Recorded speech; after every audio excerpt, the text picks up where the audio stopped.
Yo, what's up, everybody? It's your boy Jarvis here. You're with me on my IG. So, what's up, IG? I see my girl Jennifer over here in IG. Jennifer Cottle, what's happening with you? It's good to see you.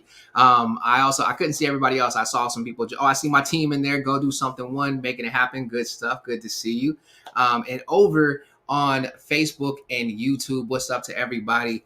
You are still with me, and this is Jarvis TV. And if you are tuning in with the Wisdom app, I'm happy to have you as well. So we are simulcasting as we usually do about this time, and I'm excited about it. We are literally less than 24 hours away from the Impact Rally. The Impact Rally is going down tomorrow, you all. It's hitting tomorrow, 7 p.m. I have been grinding. I've talked to the speakers. They have been grinding. They're excited to bring you the information that's necessary. If you have not gotten your ticket, if you have not registered, and you can get here to the Atlanta area, I'm telling you, it's going to be worth it. You want to go ahead and do that ASAP, ASAP, ASAP. And matter of fact, I'm going to give you a nice little nugget. When you go to register, if you put in the discount code, under discount code, IMPACT22, it'll give you a special rate. All right. I am giving you the special rate. Now, there's limited space, so you want to hurry up and do it. But go get your ticket now at jarvishenderson.com. I am so excited for our conversation tonight. And as I was studying this stuff, like, it really put a smile on my face. Hence the topic, the science of happiness. We're going to be talking about the science of happiness. Like, I sat down, did all this stuff, got all these notes, and these are going to be things that are going to be very beneficial to you. So I implore you to stick around with us. Have some fun. Let's have a great conversation. Feel free to ask to join in the conversation at any time. I would love to have you in on the conversation. All my people over on Facebook and YouTube, as your commercial is going, you're going to get the link to be able to join in if you want to join live with me from Facebook or YouTube, and we can do that as well. But to get us started, you know what I'm going to do? What I've been doing, and that's I'm about to run this commercial. And after we run this commercial, we'll jump in on this great conversation. So for those of you over on the other platforms, YouTube and Facebook, enjoy this commercial.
Yo, what's up, Facebook and YouTube? I'm glad that you're here with me.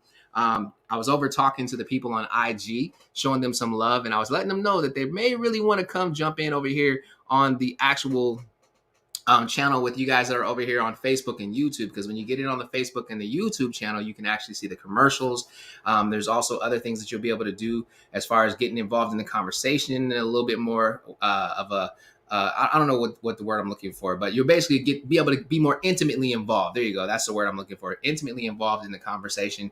And it's going to be a great conversation. This is not one of those conversations that you want to miss. So let's get it. Let's get into it. That's kind of where I'm at with it. Let's get into it. So tonight, the science of happiness. Did you know that there was a science to happiness? I'm just curious. Did you happen to know that there was a science behind this thing called happiness? If you say yes, then go ahead and throw some hearts. If you say no, just go ahead and throw some thumbs. You know what I mean? Or just put it in the chat.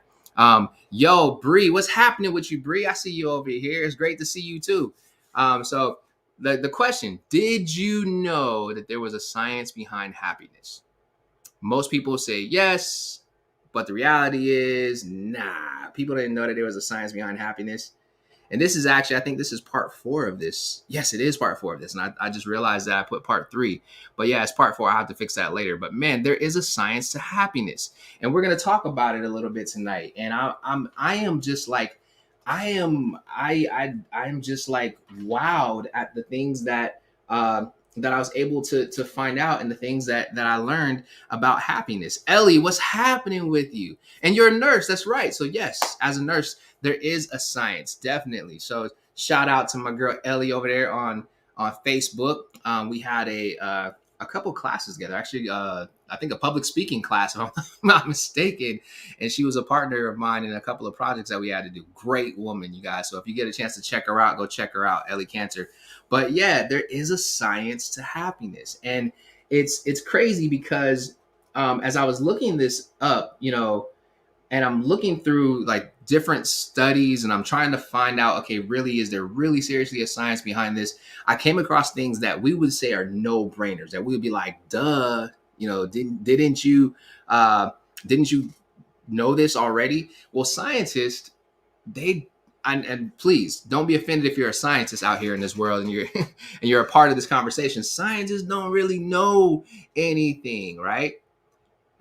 And I see you, Kalisha. Happiness is intentional. Yeah, and listen, you guys, I'm telling y'all, like there's as I was studying this stuff out, I'm sitting here like scratching my head. I'm just like, wow, I'm blown away at the things that scientists didn't know, but I'm also empowered at the things that I was already in a process of believing. I was empowered by the fact that as I'm working with clients, as I'm working with friends, as I'm working with businesses, as I'm working with teams, as I'm working with young people, as I'm working with college students, as I'm working with adults, that I tell them a lot of the things that you're going to learn in this. And it's not, I don't ever just come up off the top of my head and just say, hey, this is what this is, and it makes so much sense, so this is why we're going to do it. No, no, no.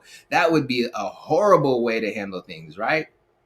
Just nod your head, because yeah, it would be a horrible way to handle things.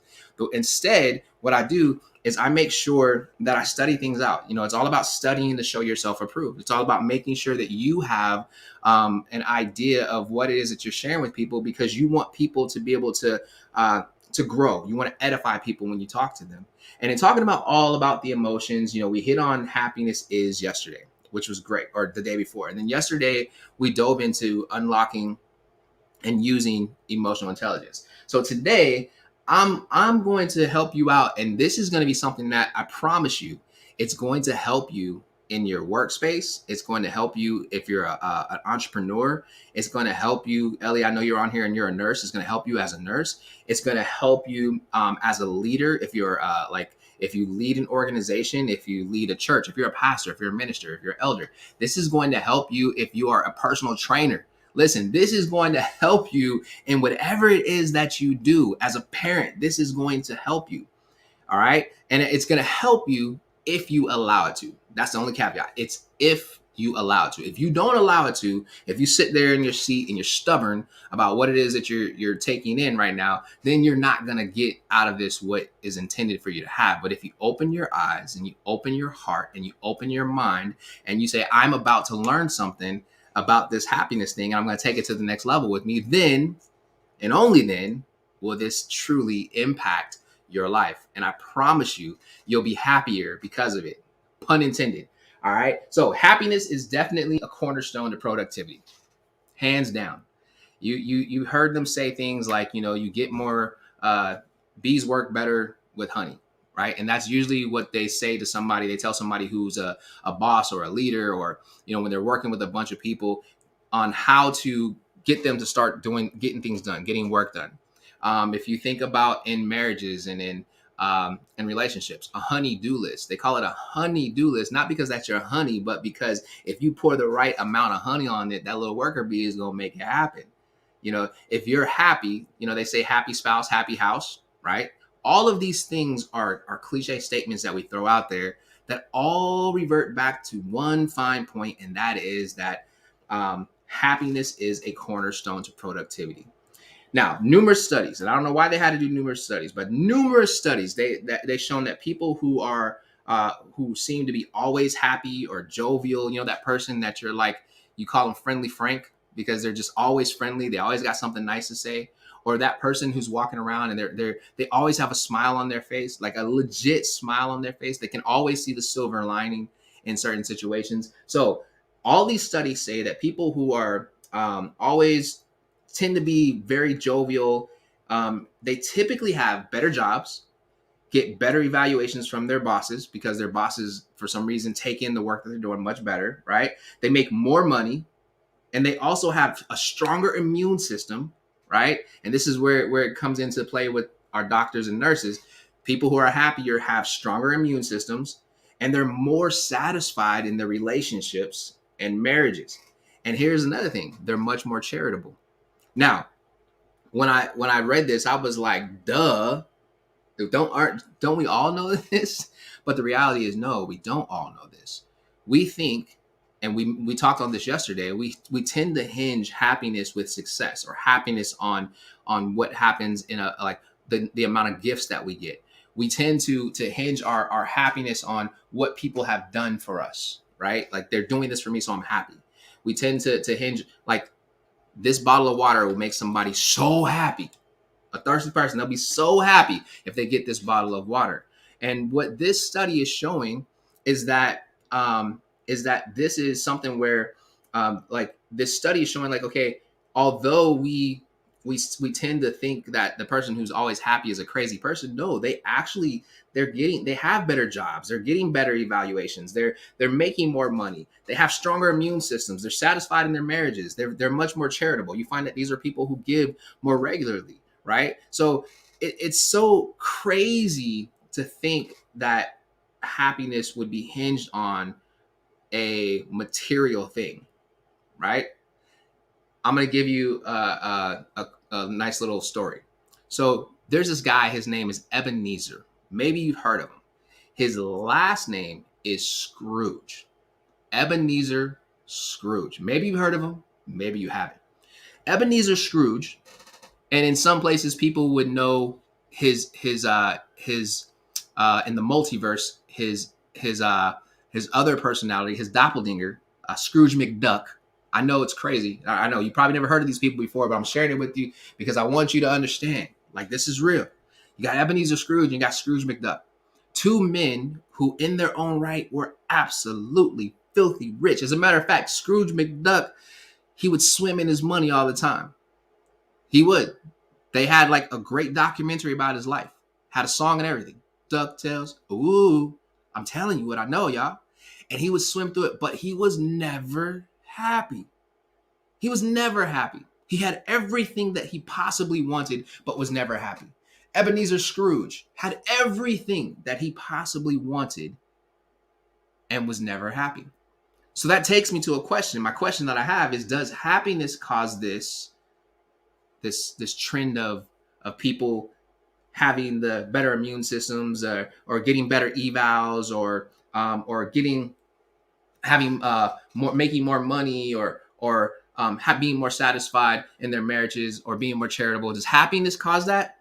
Or is it the other way around? Is it those things that cause the happiness? That's a good question, right? It's a good question. So I'm going to pause for the cause because I'm going to go ahead and read what Ellie has over here. Ellie has put, okay, you are so smart and influential. You have a lot of resources, but many of my patients don't realize that they don't have to be in despair. Many times it's a brain chemical or the people they are around all of the time. Wow, that's great. And just need someone in their life to share a way to change. We can always be a positive change without making someone try to be happy. Happy rubs off. Be intentional happiness, not fake, but intentional happiness, not fake happiness. Very true statement. Agree that happiness can allow you to feel more satisfied. I love it. I love it. I love it. I love it. I'm telling you, I got to put that up there on the screen so everybody else can read it. I wanted to make sure I read it right before I put it out there on the screen. But that's very true. And that's what brings me back to my question. Now, let's leave in limbo my two friends that are from the multiverse, Ebenezer Scrooge and Scrooge McDuck, right? Ebenezer Scrooge, he doesn't even want to help out Tiny Tim. Tiny Tim is missing a leg and everything. His dad ain't got enough money. Ebenezer Scrooge is holding on to this money. He's an angry man. Everybody knows him as an angry man in the place that he lives. Scrooge McDuck has 3 nephews that live with him. He's got a private pilot whose name is Launchpad, and he's still not happy. And that's crazy, right? Absolutely crazy. I cannot believe these two men. They have everything that they could ever possibly want and not possibly ask for, but yet and still, they are still not happy. So let's dive into this, because I just told you what numerous studies found out about people who are happy. And I just asked you the question, does happiness cause those things to happen, or is it those things that cause people to feel happy? The good thing is that I found a study by a lady. Her name is, and I hope that I don't say her name wrong. Her name is Sonia Lyubomirsky. Sonia Lyubomirsky is a professor of psychology at the University of California. She did a study in 2005. She and a research team, they went out and they reviewed 250 studies. And these 250 studies were studies that were done on people over a course of 25 years. And it was 25 years leading up to 2005. And what they found out, and this came as no surprise to me, is that being happy brings great things into your life. So let's talk about that for a second. If being happy brings great things into your life, then that means at one point in time, Ebenezer Scrooge was a happy man. He was absolutely happy and built his wealth. What happened in this man's life that caused him to become angry and wealthy at the same time? I know. It makes my jaw drop too. I'm sorry, y'all. But we got to talk about it. With Scrooge McDuck, he was happy at one point in his life. Of course, he had to have been, because he took in his 3 nephews, right? What happened in his life that caused him to be the bah humbug? That caused him to be that person that didn't want to be charitable, that didn't want to share, that just mine. That's a great question. That's a great question. And I'll tell you exactly what happened. What happened is life happened to them. And when life happened to them, there was loss that they experienced. There was pain that they experienced. There was hurt that they experienced. And it released different chemicals in their mind. They surrounded themselves. I'm going to go back and steal some of what Ellie said. They surrounded themselves with the wrong people at times. And those wrong people put wrong thoughts, wrong images in their mind, wrong conversations. And those wrong things that were taking place in their life, the things that didn't line up with where they wanted their life to go, caused them to start building a wall around their heart. Matter of fact, there's an artist who sings a song and he says he's got an ice box, his heart is an ice box, or ice box on love, or I can't remember exactly how it goes. I don't even really remember exactly what the guy's name is, but I know that it's a song that a lot of young ones, this generation is really into, right? They're singing a song left and right. And as I'm talking about this and I'm looking at this and I'm looking at, okay, there's a story of Scrooge McDuck, there's a story of Ebenezer Scrooge. If you follow their lives, right? If you look at A Christmas Story, and that's where you'll find the story of Ebenezer Scrooge, what happens is he goes through a series of things that happen in his sleep, where he's visited by the ghost of Christmas present, the ghost of Christmas past, the ghost of Christmas future, I believe it is. But he's visited by all of these different people that cause him to remember what happened in his past, take him back to a time and a place in his life where he was absolutely happy and he enjoyed the feeling of happiness and the emotion of happiness, and it was intentional. And then it took him to a place where when this happened, this caused you to think like this, and now you stop doing that. And when you stop doing that, that caused you not to be happy. Like, those are all things that caused him to get into a frozen spot. And the reality of it all, although they're in a multiverse, you got Scrooge McDuck and you got Ebenezer Scrooge, they experienced, the same thing. They experienced the same hurt. I mean, it's a multiverse thing. I don't know. I don't want to get too much into it, but I want to utilize those two because I know that for those of us who, especially here in the United States, we are familiar with the Christmas Story. We're familiar with cartoons like DuckTales. And I'm utilizing those because in our minds, we can paint that picture and we can look back at ourselves. Ask yourself this question. If you're looking at your situation and you're not seeing success in your life, are you happy? And is it your negative thinking, your negative processing that's causing you, the negative people that are around you, that's causing you to think less than yourself? I know that there are those of us that are out here, right, who you may be in a tough situation, but you're happy. And because you're happy, you're pushing through and you're striving. And I will tell that person, keep moving, keep pushing, keep surrounding yourself with the right people, because when you surround yourself with the right people, you have no option but to go to that next level. If you want to be with eagles, you got to start trying to fly with the eagles. I like what my man Jason Kente says. He says you got to soar with eagles, right? You got to get up there with the eagles. If you want to hang out with pigeons, then guess what? You're going to be a doggone pigeon. And if we're looking at this science behind happiness and we're looking at the fact that people who are typically jovial, happy, have a little extra skip in their step are the ones that jump out here and they're taking things to the next level and they want to see they're always giving compliments to people. They're always, offering to buy your lunch or bring you something, or, those people are the ones who are thriving. And I don't just want to throw it out there, but I got to ask this question. How high on life do they actually have to be to reap all this beauty and to have all these rewards? I mean, is there a level that we have to get to? If I was to take a scale from 1 to 10, do I have to be a 9 all the time? Can I be a 7? Is 5 going to get me there? I'm pretty sure some of you guys are asking this question because I put out there that happier people who tend to be happy on a regular basis have the ability to obtain more. They do. They obtain more. And I see that Ellie she's like clicking it up over here. Let's go ahead and read what Ellie has to say over here in the comments. She says, exactly. Man, that negative thinking is so hard. I think sometimes we want to be happy and share our happiness, but then someone says, oh, must be nice, ... I never get that. Don't worry, I don't get that either. I got you. It must be nice. Boom, boom, boom, boom, boom. I never get that. Fill in the blank. That's what she said in there. Okay. And then we start second guessing what maybe we should not let people know. That maybe we should not let people know something good that makes us happy. Sometimes people think that we are bragging. Nah, you're not bragging. You're sharing the happiness. You're sharing the good vibes. You're sharing the good feels. It seems easier to complain or say something bad that's going on. Shouldn't we brag a little? I agree. You should put that stuff out there. Shouldn't we talk about good things? I agree. We should talk about it. So much to spare. Now, why? Hold on. What did she say there? She had more to say, and it said ... I can't see what else she had to say, but I'm going to leave it up there for them to read it. But I will go back and I will talk about what she just said. One of the things that contributes to us being programmed to say so much negativity, right? And to tap into so much negativity and not really tap into the positivity. You ready? The things that cause us to have so much negativity and not tap into the positivity is news, social media, what's trending, what's popular, TMZ, talk shows.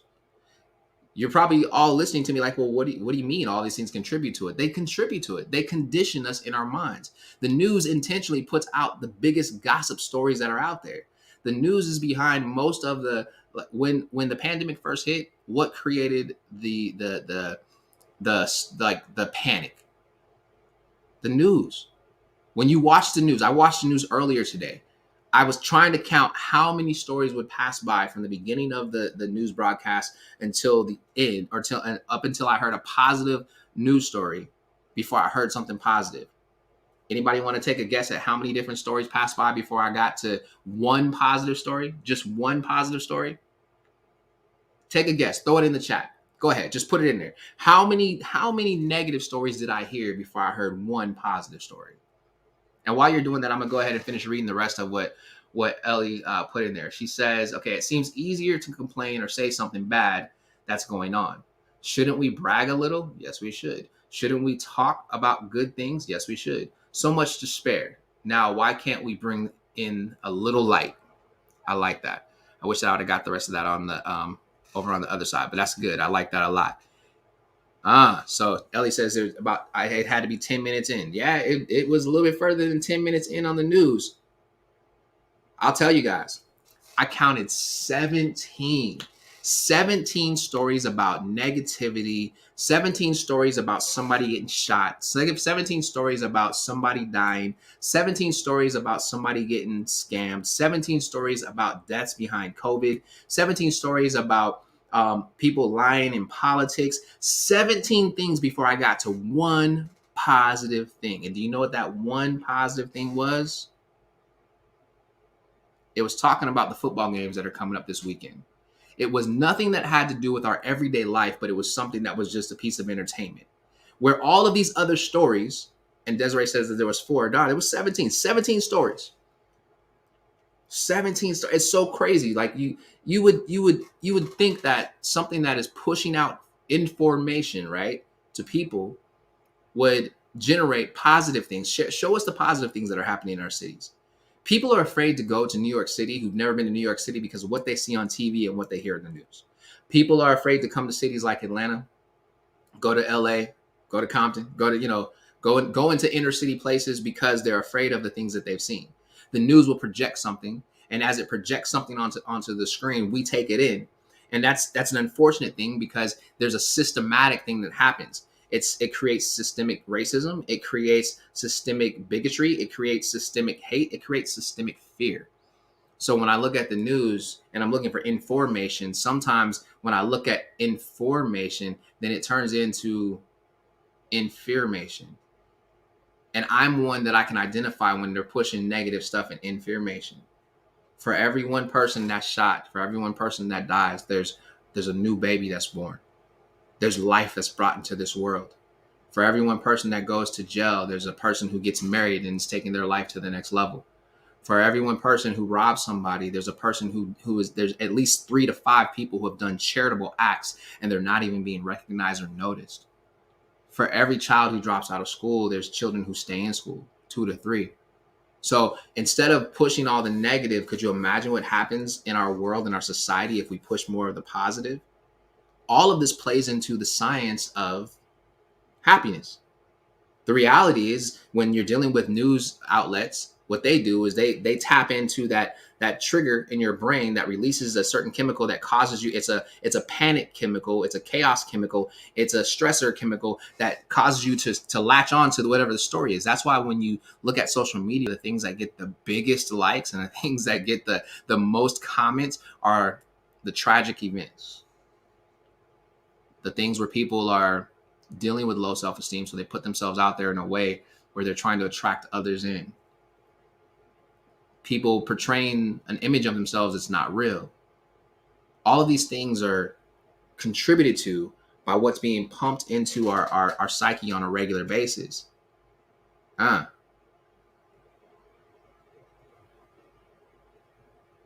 the time. All the time, y'all.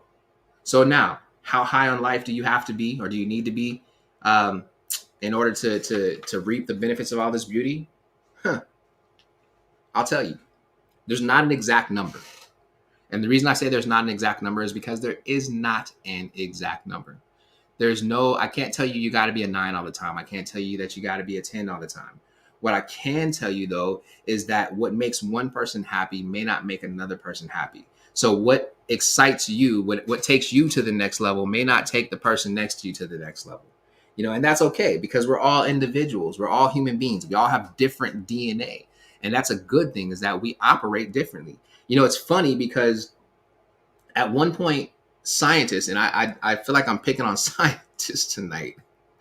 Oh man, that's so funny. At one point, scientists, what they believed, and I'm gonna share this with you. This is funny to me. Like this is where I started chuckling as I was studying this stuff out.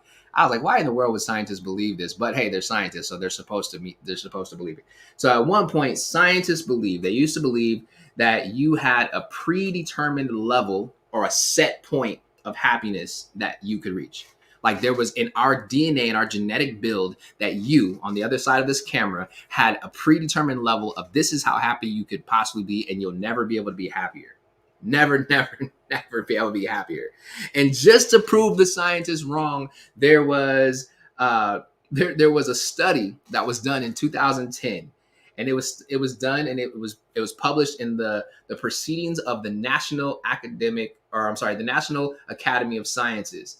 They took data of over 60,000 adults over a course of 25 years, and I was trying to find out, is this the same information that led to the other finding? And there was no correlation between the two. So apparently there's a lot of studies out here on happiness, you all. But what they did is they went ahead and they took the time and they literally sat down and reviewed 60,000 surveys done over a 25-year period by 60,000 adults. And what they came up with is that life goals and choices have a much greater impact on your life satisfaction than what scientists previously believed. meaning that there is no limit to how happy you can be. There is no limit to how much happiness you can obtain. You don't have a predetermined, preset genetic code of what level of happiness you can reach. You can increase your happiness. You can decrease your happiness. That's where we go back to the story of Scrooge. Remember, Ebenezer Scrooge, at one point in his life, he was extremely happy. And because of his extreme happiness, it attracted all of those amazing things to him: the money, the wealth, the houses, the businesses. All those things came, and then he got those things, and then things happened to him, and he started to shut down. So he lost the level of happiness. But if you follow the story, at the end of the story, after being reminded of those things that helped him, you guys, I'm dropping so many keys as I'm talking to you. After he was reminded of the things that brought him happiness, sometimes we just got to stop and think back to those moments when we were happy. What made us happy in those moments? Remember yesterday, I said happiness is hinged on the little things. It's not hinged on the success of our life. Your success will never attribute to you just being happy all the time. Your level of success, yes, it's a good thing. Yes, you're going to have feelings and moments as you're on your way to success. People get this idea, more money, more happiness. No, wasn't it Biggie Smalls, the great Negro poet, who wrote "Mo Money, Mo Problems"? Then there was another great poet, very artistic. Yeah. I mean, he just let the words flow off of his tongue. We know him as Jehovah, Sean Carter, Jay-Z. He said he had 99 problems, and you know the rest. He was referring to the money problems. Matter of fact, wasn't there another guy named Jonathan Combs, who said something similar? Matter of fact, I believe it is. Basically, what I'm telling you is, in pop culture, we've been telling each other this forever, that it doesn't mean the more money you have doesn't mean the happier you're going to be. That's what I'm trying to let y'all know, man. I'm having a little fun with it because we have to have fun with this. There's no way that you can talk about the science of happiness and not attract and attach your mind to those things that make you happy. I just went over 2 different studies that covered 25 years, 250 surveys, 250 studies, 60,000 surveys on adults. And they came to the conclusion that your life goals and choices have much greater impact on your life satisfaction. That's true. Your life goals, this is why I tell you people, and I've been saying this: write your goals down. Write a vision for your life. Write a vision for your health. Write a vision for your business. Write a vision for your team. Write those goals down, y'all. Because listen, that's a part of your life goals. Your life goals and choices are going to have a huge impact on your life satisfaction. Huge. It's not the material things. As a matter of fact, 50% of our happiness is not, and hear me say that again, 50% of our happiness is not biologically driven, which definitely throws out that previous myth of us having a predetermined, preset point of how much happiness we could obtain.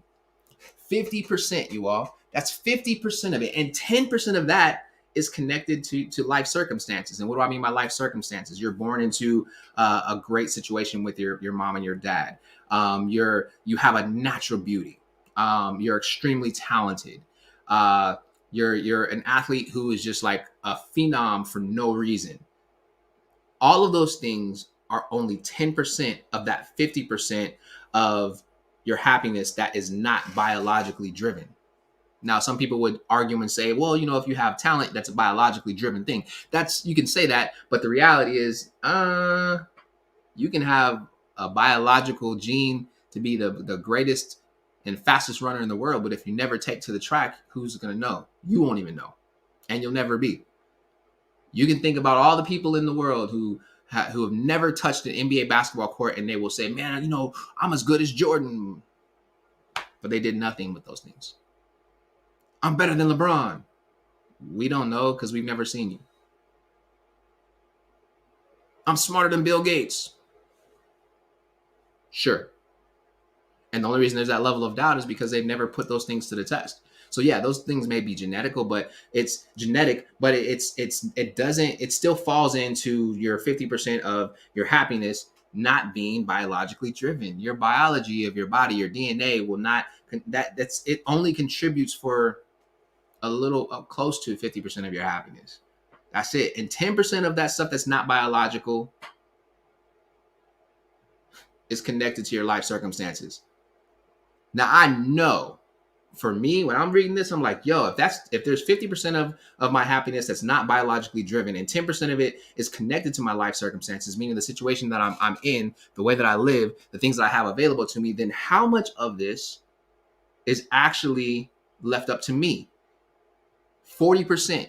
So 40% of your happiness is left up to you if we're following the science behind this. 50% of it, scientifically, there's going to be a level of happiness that you're going to carry. Another 10% is going to be contributed to by your life circumstances. But then there's that extra 40% that's all up to you. The crazy thing is, if I was to ask you what makes you happy, most people don't know what makes them happy.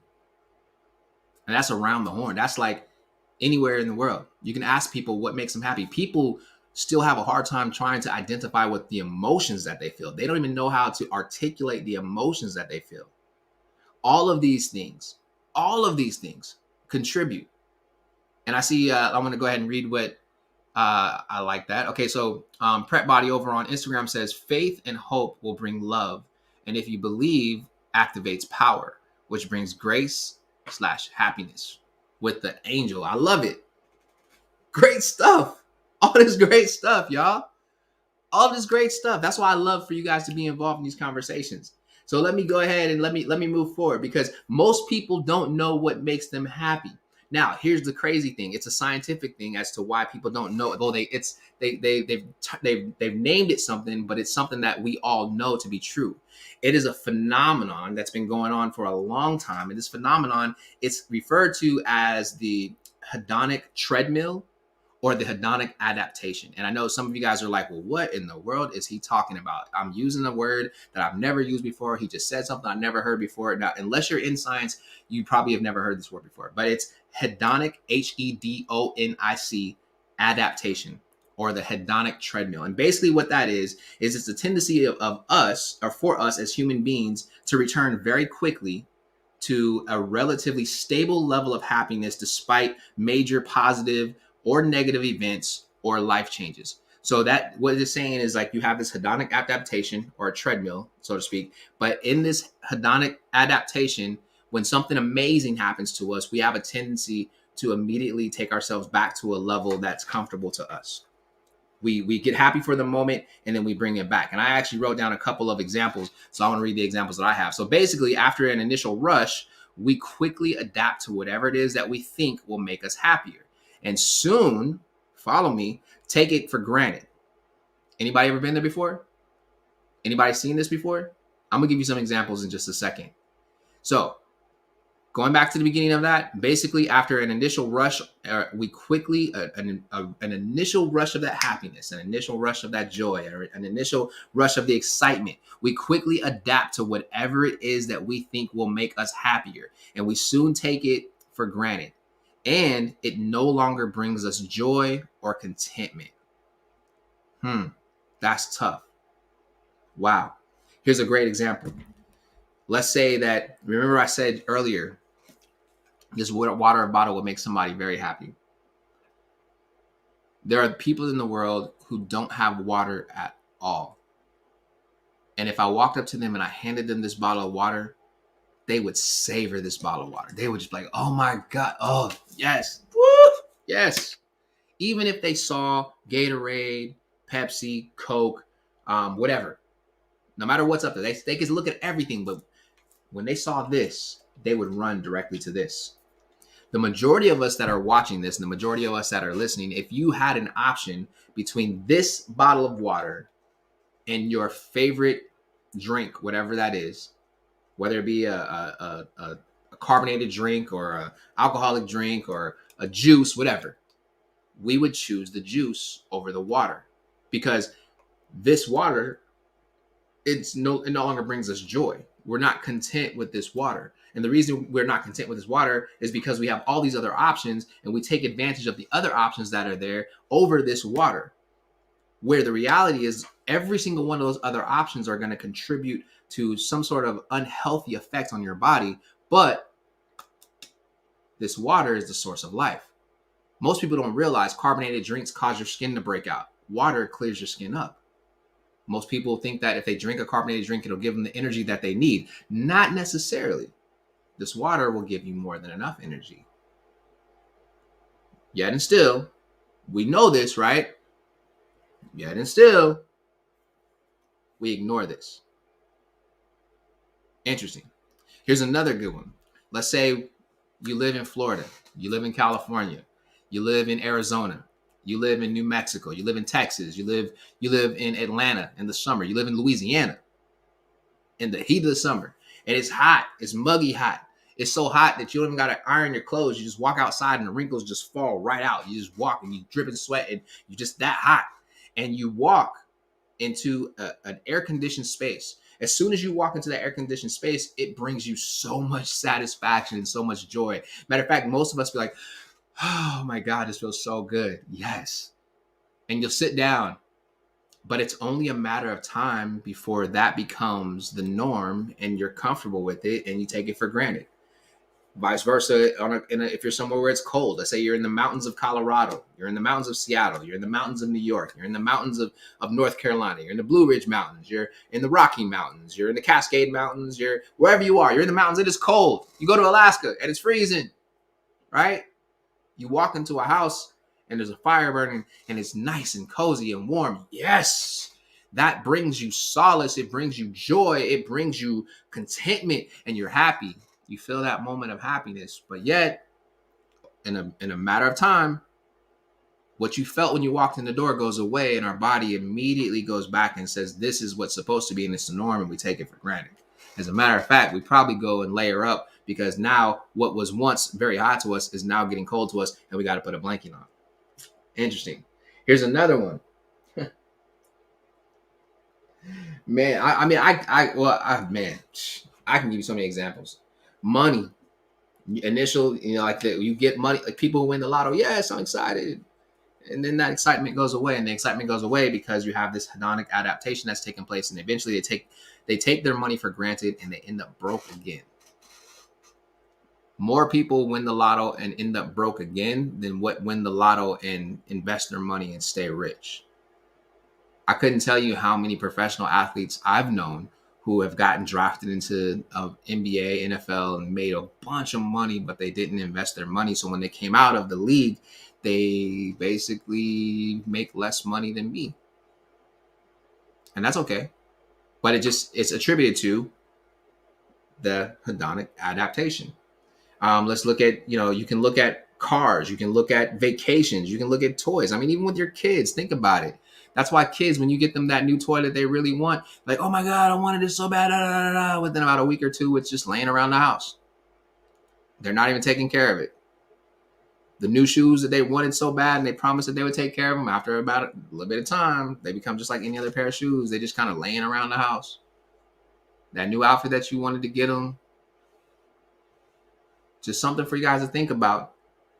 These are all practical things, but I'm telling you practical things because it attaches itself to what we all can obtain and all can see. Happiness is determined. 40% of your happiness is determined by you. The crazier thing is that there's a secret. I'm going to give you the secret to the 40% of your happiness. Matter of fact, I'm just going to tell you that 40% of your happiness is in non-material things. Your happiness is not hinged in material things. Material things will give you temporary solace, like, oh, yay. But they get old, just like we all do. And they start breaking down. And I'm just telling you, I'm just letting you know. So when you're looking at this, the secret to the 40% is that it's in non-material things. Now, here's one thing that you can do to start building your happiness, right? Repeat the things that made you happy in the past. Remember, I told the story about Scrooge McDuck, right? I told the story about Scrooge McDuck. I told the story about Ebenezer Scrooge. The thing that brought him back to his place of happiness is he was reminded of those things in the past that made him happy. And if you remember the story, he eventually came out and started throwing snowballs again like he was a kid all over again. Doing things, repeating the things that made you happy in the past. Here's one that I love. Immerse yourself in what it is that you're doing. In a professional terminology, they would call this flow, right? And basically what flow is it's you allowing yourself to get so caught up in something bigger than yourself, but you stay present in the moment. You can be caught up in serving, you can be caught up in doing something amazing, but you stay present in the moment. All right. And the third thing that is a part of this secret is do something that serves a larger purpose. Something.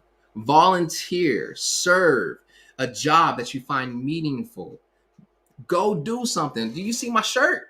I know you see my hold on, let me stand up. I know you see that shirt. It says go do something, y'all. Go do something. Go do something that serves a larger purpose. Happiness hinges on that. Yours does. Allowing yourself to get out there, man. When you do good, you feel good. Okay? I'm just letting you know. When you do good, you feel good, you all. There's a book that was written, and I'm coming to a close on all of this. And this book was written, and I don't remember. Oh, yeah, I do. I wrote her name down. Her name is Gretchen Rubin. She wrote this book called The Happiness Project. And basically what she did is she committed to herself that she was going to be happier. She was happy with her life, but she felt like, man, I can be happier. So let me do this. So she committed for a whole year to doing things intentionally, which takes me back to what Kalisha said at the beginning of this. She said happiness is intentional. Matter of fact, let me go back and find it so I can see exactly what she said. She says, Ms. Wright says, happiness is intentional. There, boom. For those of you who can see it, you can see it. She said, happiness is intentional. So she intentionally did things that would contribute to her happiness. And she journaled it and she logged it. And then she put it together in this book that became a bestseller. And that's The Happiness Project. And I'm going to share some of these things because you're probably asking yourself, like, out of all of this and the science of me being happy and the science of happiness, how can I make myself happier? I gave you 3 things. Repeat the things that make you happy, that made you happy in the past. Immerse yourself in what you do, creating that flow, basically being caught up in something bigger than yourself, but staying present in the moment and doing something that serves a larger purpose, you all. Something that serves a larger purpose. All right. Now, here's some things that I have for you that I can throw at you that you can start doing now that can help you be happier. Here you go. Clean out cluttered rooms in your house. Whether it's a cluttered closet, a cluttered room, your desk is cluttered, whatever you do, clean it out. Clean it out. Start cleaning those things out. All right. Man, a lot of people need to do this. Clean and wash your car. Vacuum it out. I don't care how old your car is. Vacuum that thing out, clean it up, wipe it down, get you some Armor All or whatever you use now, some tire wet, some tire shine, put that thing on there, take care of it, right? Those things will help. Here's something else that'll help you. Focus on your friends. And I'm not saying focus on acquaintances. I'm saying focus on your friends. And when I say focus on your friends, there's things that you can do to focus on your friends. When your friends are if they're experiencing something, you show attentiveness to them, like focusing on the people who are close to you so that you can help them get to the next level. Oh, wow. Here's one. Do the nagging task. What are the nagging tasks? Man, for somebody, it may be that project that you told yourself you were going to do it. If you said you're going to write a book, start writing it. If you know you need to go to the doctors, get them doctor's appointments lined up and start going to the doctor's appointments. If you know you need to make certain phone calls, make those phone calls. If you need to answer certain calls, answer those certain calls. Take your life to the next level. All right. Here's something that I used to tell my teams this all the time. And I'm going to say it to you all. When you meet people, learn 3 new things about them. Learn 3 things about them. You may have something in common. But even with that, I want to take it a step further. In every new situation, meet 3 new people. Intentionally. You can network with these people. You may have something in common. You may never talk to them again after you meet them, but be intentional about meeting new people in every three new people in every situation. And here's my favorite, and this is one of the things that I love to do, and that is celebrate others continually. Celebrate other people continually. That means birthdays. There's so many apps now that help you remember people's birthdays. When people tell you your birthday, put them in on your calendar so it pops up. Remember their birthday, shoot them a happy birthday text. We have that technology now. You don't necessarily have to call them, but you celebrate them. Celebrate people's promotions. When they tell you they got promoted. Like when Ellie was talking earlier and she was saying you share a little bit of bragging, a little bit of like, hey, this just happened. Oh my gosh. You're like, yeah, I'm doing this. So when they're sharing those things, as a person is sharing those things, celebrate with them. I used to tell people all the time, and I learned this, a short way to increase is to celebrate other people as they win. I used to do this when I used to work with these college students, and they would get new cars and stuff. Oh man, I'd be like, yo, can I sit in it? I would be like, yo, we riding. And I would celebrate as if I got a new car. Those things take your happiness level to the next level. Your endorphins start to fire, they start to kick. You know, one of the things that if you're in relationships that you should set time apart to do is just set aside time. If you can do it every day, do it every day. Every other day, do it every other day. If once a week, do it once a week. But set aside time to tell each other three things you absolutely enjoy about each other. Like, I love the way you smile. I love the way you style your hair.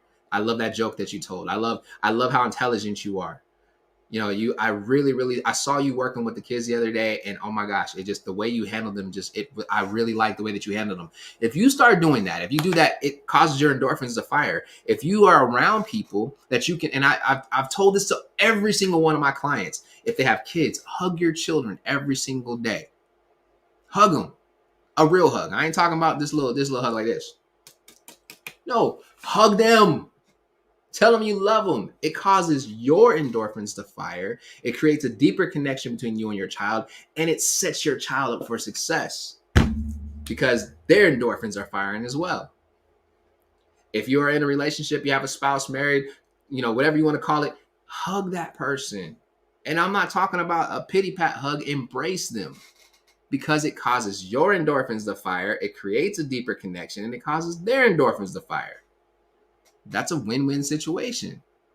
These are all things that we can do to take our happiness to the next level. Am I saying that this is going to stop us from experiencing days where things are tough, things are rough, they get muddy and they get murky? I am not saying that. What I am saying is that in this science behind happiness and studying out this science behind happiness, looking this stuff up and finding out what really causes people to tick, they studied 25 years worth of studies. 25 years worth of studies that all came back and showed that you have the ability to increase your happiness levels. It's not a predetermined set amount of happiness that you're going to be able to have in your life. And the happier you are, the more good things you're going to attract. The happier you are, the more likely it is that you are going to get the promotions that you're trying to get. The happier you are, the more likely it is that you're going to enjoy your marriage. The happier you are, the more likely it is that you're going to make more money. The happier you are, the more likely it is, and I'm just going right down through the study, the happier you are, like I can keep saying it, the happier you are, the more likely it is that, let's see, what else is there? You're going to get these great evaluations at your job because you had a year full of great things and everybody loved what you did so much that they remembered how they felt when you walked away from them.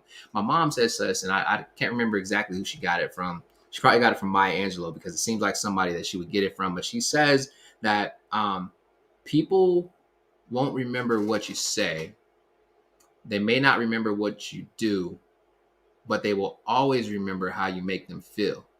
So the happier you are, you make other people feel happy, they'll remember that. Yo, this has been good. Tonight we've been talking about the science of happiness. And I mean, I don't know about you, but I got a bunch of stuff out of this. I am excited. We're rolling into, like I said, we're like less than 24 hours away from the Impact Rally. And I can't wait for this thing to get here, but I gotta wait because I gotta wait the same amount of time as everybody else. But if you want to attend, all you gotta do is just register. Let me go ahead and show you this commercial for those people who are over here on Instagram and Facebook, so that you can see Let me go ahead and show you this commercial right here, so you can see um, the uh, the speakers. I want to let you see the speakers. So let me show you the speakers, and then we'll come back from that commercial, and I'll get ready to wrap us up and get us out of here. But while they're watching this commercial, I'm gonna have a nice little conversation with my people over here on Wisdom and my people over here on Instagram. So enjoy this commercial.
Yo, so everybody, listen, I'm so glad that we had this conversation tonight. I'm excited.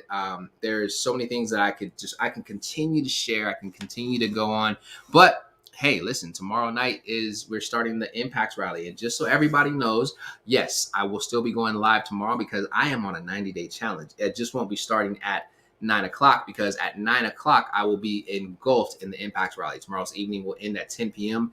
And so I'll probably jump on live with you guys. I'm thinking probably by like 10:30. That'll give me some time to sit down and sit down and have a conversation. And we may put this on pause while we're doing the Impact Rally, so I could share with you guys some of the things that are happening at the Impact Rally, which I think that would be dope.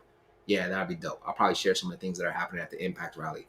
But man, I am excited. I have had a great conversation with you all tonight. So thank you for everybody who stepped in, tuned in, that's been a part of the conversation. I would love to have you at the Impact Rally.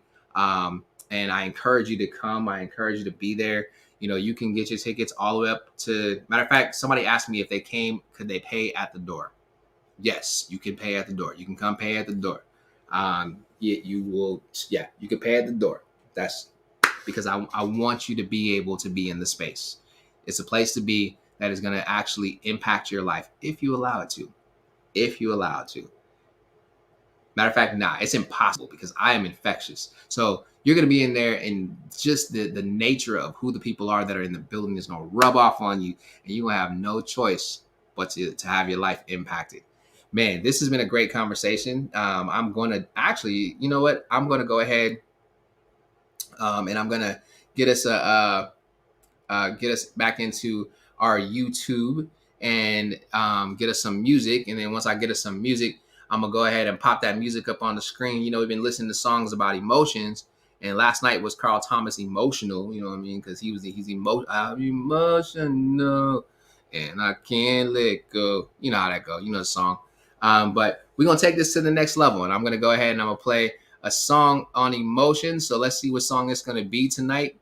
Anybody want to take a stab at the song? You want me to do the baby face dance at the like the commercial? Oh, that's so funny. That is so funny. Maybe. It says, Jarvis, we want you to do the baby dance at the Impact Rally, like the baby dance, like your commercial. That is so funny. I feel like that is a call to share the baby dance commercial. I feel like that. I'll show you a snippet of the baby dancing in the commercial. That's too funny. That is too funny. Those of you who are on Wisdom and IG, you're just gonna have to hear it. But here we go. This is the commercial.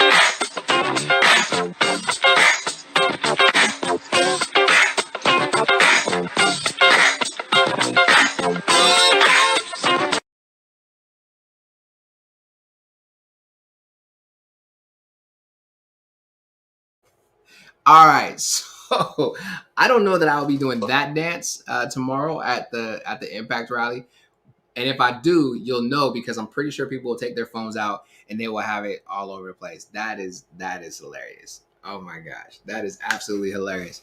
All right, man. So let me go back over here to this and grab this song on emotions, and we're gonna be out of here. Let's see, emotional. Sorry, y'all. I'm laughing at myself. Emotional. Wow, there's a lot of songs on emotions. Let's see. Here's our song for tonight. For hey, ladies, I don't know, but you'll know who this is.